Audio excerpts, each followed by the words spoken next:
My name is Obianuju Ekeocha, and I am Nigerian. I live in the UK. I live in the West Midlands. I live in a city called Worcester, and I am a biomedical scientist by profession, and I am pro-life by passion.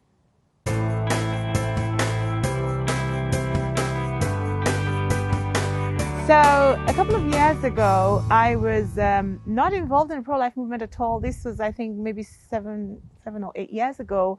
And I was working as a scientist back then in a place called Canterbury, and of course, enjoying myself, loving life, without having any problems whatsoever. But then I heard that the wife of Bill Gates, Melinda Gates, was doing a huge project about Africa. She was doing a huge contraception project. I felt it was a population control project. So I went online that night. I was very upset because obviously I'm African and I'm living in the UK. So I felt that I was in a sort of a privileged position to know that the difference between the two lives, the life in Africa and the life in a Western country.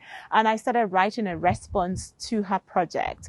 So while that letter, I wrote it as an essay, it then became known as the open letter to Melinda Gates, which went online, which then went viral. And as you know, when things go viral, everything kind of goes out of control. So a lot of people in different parts of the world had read the letter. The letter was translated into many languages. People in countries that I never even thought about were reading my words about Melinda Gates bringing population control to Africa.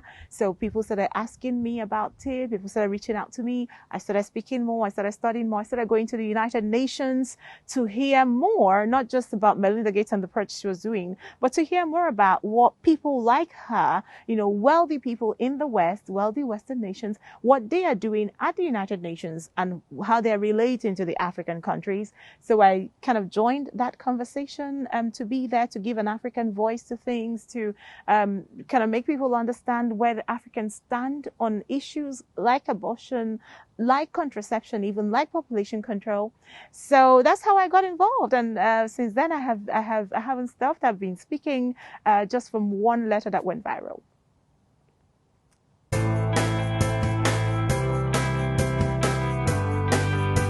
So I have traveled to 25 countries now. It's a little bit, it's a little bit of a thing that people laugh at me about. When I was growing up, I wanted to do a job that would take me to different countries, but I didn't want to really do pro-life work. I wanted to go out and do like the World Health Organization type of work, or Médecins Sans Frontières, going, because I work in the medical field. So it's a bit interesting because now that I do pro-life work, I'm traveling more than I ever thought about. I have been to, as I said, 25 countries, but I've been to 4 different continents and worked in 4 different continents. And some of the countries that I have been to, I've actually been to several times. So not only is it 25 countries, more than 60 cities in different countries, but sometimes I keep going back to the same place a couple of times afterwards. So it's been quite a roller coaster, but I enjoy the travel quite a lot.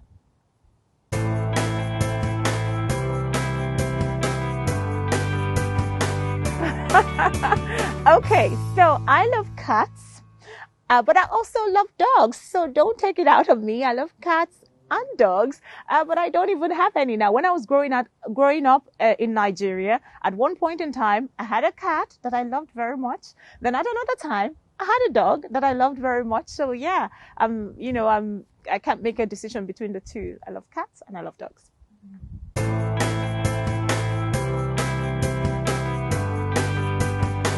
Just know that your message is, that you are a pro-life person. You don't have to change any other part of your life per se. So for example, I'm a scientist, and I thought to be pro-life I had to stop being a scientist and then kind of be a pro-life person. But you can actually bring your your pro-life ethics into your life and also be a pro-life messenger to the world. So, and also other things in life, not just your profession, but things that you enjoy. I think that there are ways to combine it with being pro-life. So I'll give you an example. I love movies. I've always loved movies so much, even before, like I started pro-life work.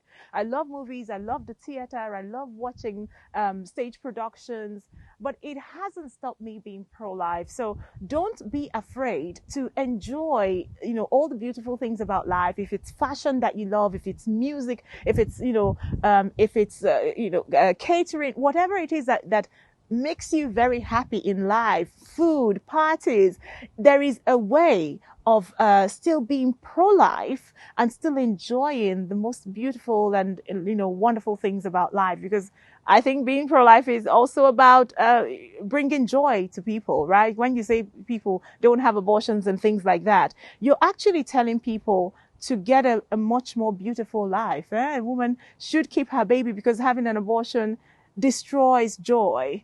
So, but there are other things in life too that you bring around the pro-life work that you're doing. Bring in your fashion if you love fashion, and let people enjoy fashion through pro-life work, and still put out that beautiful message of life and love from the womb to the tomb.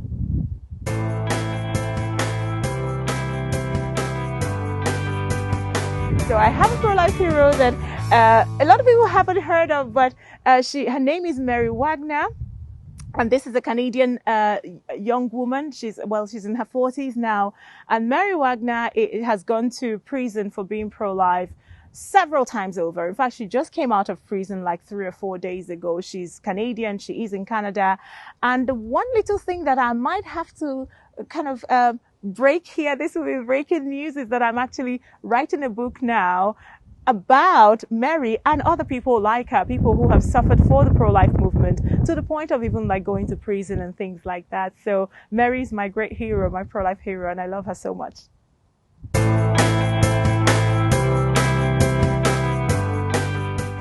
Abortion is a black and white issue.